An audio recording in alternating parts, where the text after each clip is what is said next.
بسم اللہ الرحمن الرحیم۔ ہم میں سے ہر شخص پریشان ہے کہ پاکستان میں تعلیم اور صحت کا معیار کیوں گرتا جا رہا ہے۔ آئیے میں آج آپ کو اس کی بنیادی وجہ بتاتا ہوں۔ گیلپ آف پاکستان کے سروے کے مطابق، اور یہ سروے 2017 میں کیا گیا تھا، 3358 آرٹیکلز پاکستان کے ممتاز اور مشہور کالم نگاروں کے لیے گئے، اور دیکھا گیا کہ ان آرٹیکلز میں، ان کالمز میں کن مسائل کو اجاگر کیا جاتا ہے۔ قانون، تعلیم اور صحت۔ قانون 4%، تعلیم 2% اور صحت صرف 1% انہیں موضوع بنایا گیا۔ اور اسی طرح 2017 میں ہی ہر ماہ 8 پاکستان کے پاپولر ٹاک شوز کو لیا گیا اور دیکھا گیا کہ ان کے موضوعات کیا ہیں، تو معلوم یہ ہوا کہ تعلیم اور صحت کو ان میں ڈسکس ہی نہیں کیا گیا، موضوع ہی نہیں بنایا گیا۔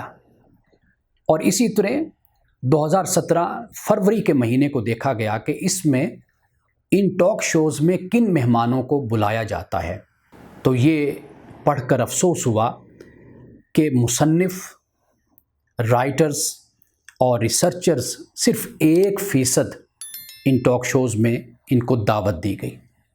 یہ ہے بنیادی وجہ پاکستان میں تعلیم اور صحت کے معیار کے گرنے کی۔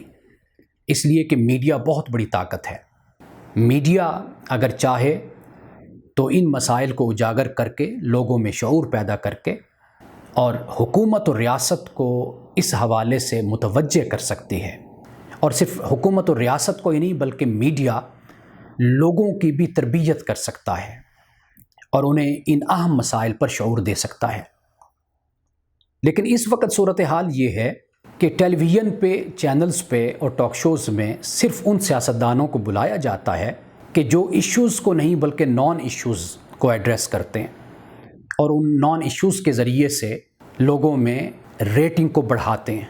بلکہ ایسا بھی ہوتا ہے کہ بدتمیزی، لڑائی اور جھگڑے کے ذریعے سے لوگوں میں پاپولیرٹی کو حاصل کرتے ہیں۔ صرف وہ سیاستدان ہی نہیں بلکہ وہ ٹاک شو اور وہ چینل بھی لوگوں میں مشہور ہوتا ہے۔ جب پاکستان کے میڈیا اور سیاستدان اور دانشور تعلیم اور صحت کو اپنا موضوع نہیں بناتے، تو پھر یہی صورتحال رہے گی جو اس وقت ہمیں پاکستان میں دیکھنے کو ملتی ہے۔